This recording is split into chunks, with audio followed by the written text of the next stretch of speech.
A very wealthy man married a very attractive woman. Before the wedding, they signed a prenuptial agreement. It stipulated that if they ever divorced, she would receive $70,000 a month in alimony. But there was a catch. Buried in the contract was a baseline weight clause.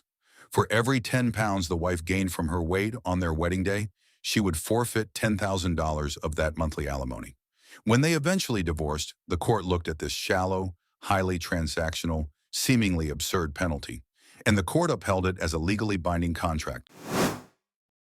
Welcome to Creator Brain Bites. We break down the best ideas from the top creators on YouTube, so you don't have to. We do the work, you get the brains. This is the brutal, hidden reality of money. It doesn't care about romance, it doesn't care about fairness, and it certainly doesn't care about your feelings. To understand how the world's most successful people actually navigate this reality, we analyze the 10 most viewed episodes of The Diary of a CEO on Financial Advice. Hosted by Stephen Bartlett, the show has become a confessional booth for billionaires, economists, and tech pioneers. Here are the 3 counterintuitive frameworks these experts use to build, protect, and keep their wealth. Insight number 1, the ultimate financial contract. James Sexton, an American divorce top lawyer, spends his days dissecting the financial ruins of dead relationships. And during the financial discovery phase of a divorce, he sees a glaring pattern. He represents an $8 billion client in New York. This man's annual income rivals the GDP of small countries. Yet he drives a mid-range Jeep Grand Cherokee, wears completely nondescript clothing, and gets his hair cut at Supercuts for $25. You would never look at him and think billionaire. Conversely, Sexton routinely subpoenas the financials of celebrities who flaunt designer labels and luxury cars. When he pulls their records, he discovers they are drowning in debt, taking out high-interest personal loans just to buy depreciating assets like jewelry to keep up appearances. Here is what Sexton figured out from decades in family law. The loudest displays of wealth usually mask the deepest financial liabilities. True wealth is quiet. Performative wealth is highly leveraged. But the deeper insight here isn't just about buying flashy cars. It's about the legal structure of your life. Sexton had a client who worked a minimum wage job and was trapped in a miserable marriage. They couldn't afford to divorce because they literally couldn't afford 2 separate electric bills.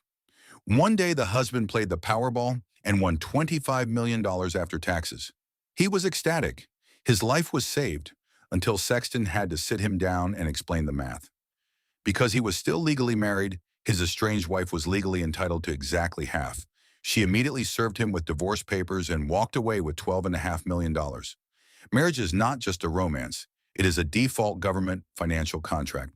If you do not create your own financial rules for your relationship, you are blindly accepting a contract written by politicians. And those rules can change without your permission. You are legally one economic entity until the marriage is formally dissolved. And this isn't just one divorce lawyer's opinion. Shark Tank investor Kevin O'Leary arrived at the exact same conclusion from the perspective of a billionaire wealth manager. O'Leary states bluntly that the most important financial decision you will ever make is who you marry. Why?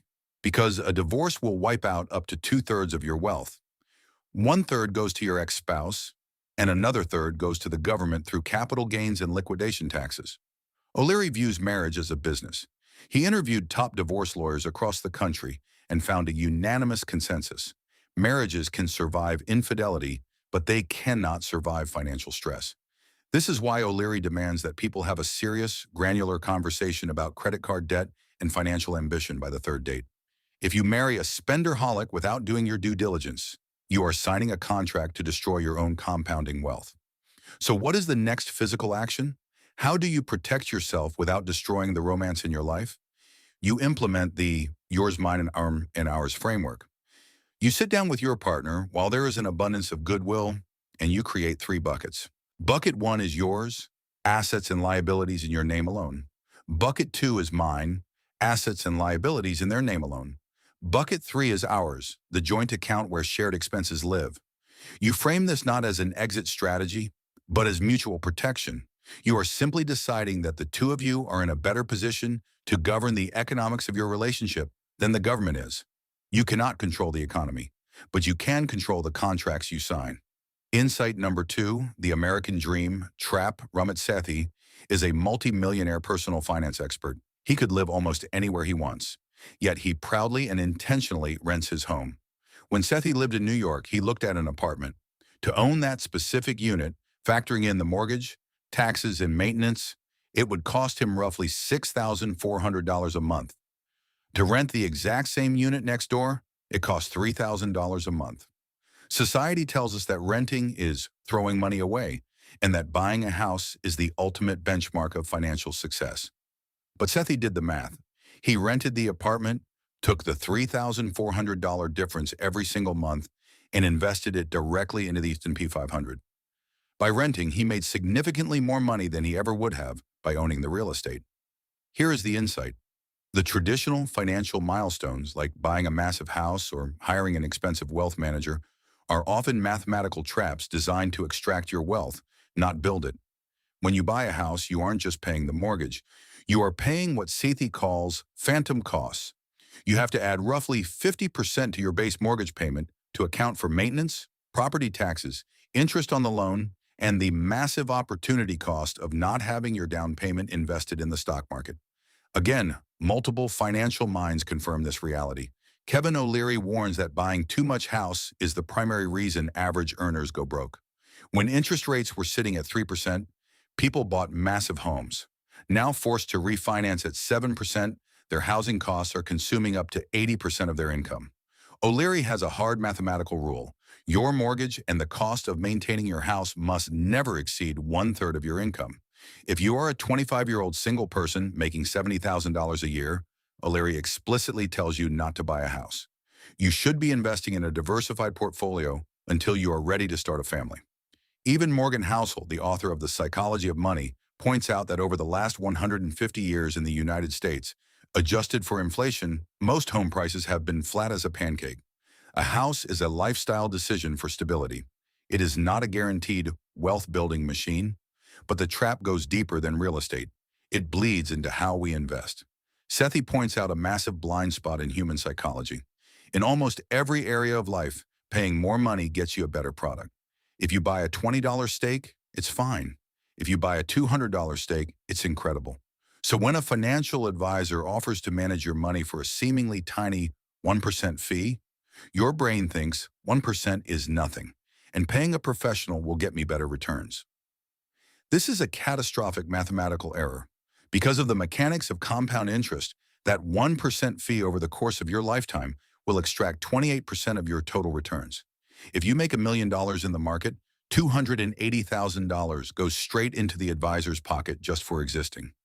If they charge a 2% fee, they take over half of your lifetime wealth. In the financial world, paying more for a service mathematically guarantees you worse returns. So what is the actual system? How do you build wealth if you aren't buying real estate and you aren't hiring an advisor? You make it incredibly, painfully boring. Morgan Housel shares the story of Ronald James Reed. Reed was a janitor who mopped floors at a gas station. He had no pedigree, no Wall Street connections, and no specialized financial skills. But he took what little money he could save, put it into broad stock market index funds, and simply left it alone for 70 years. When he died at the age of 92, the janitor left behind an $8 million fortune. Good investing is like watching paint dry. It is not day trading. It is not checking gamified apps on your phone. The next physical action you can take is to open a low-cost brokerage account, select a target date fund that corresponds to the year you turn 65, and set up an automatic monthly transfer of 10% of your income. Then delete the app from your phone. True wealth isn't the house you show off to your neighbors. True wealth is the unspent money sitting invisibly in an account, buying you the only asset that actually matters: absolute autonomy over your own time. But here is the uncomfortable truth about boring investing. Only 1 in 10 people dies wealthy. If saving and investing a percentage of your salary was the complete answer, that number would be much higher. One woman figured out what's missing. Insight number 3, the ownership shortcut. Cody Sanchez was a former Wall Street investor who had climbed to managing a couple of billion in assets. Her life looked perfect on paper, but she was trapped. She was married to a man who wanted a country club life where she didn't work, and she was grinding 60 to 70 hours a week in a finance career she had come to hate. She jumped between 4 or 5 finance companies in a decade, convinced each individual company was the problem. Then she realized, no, I'm just unemployable. I want to work for myself.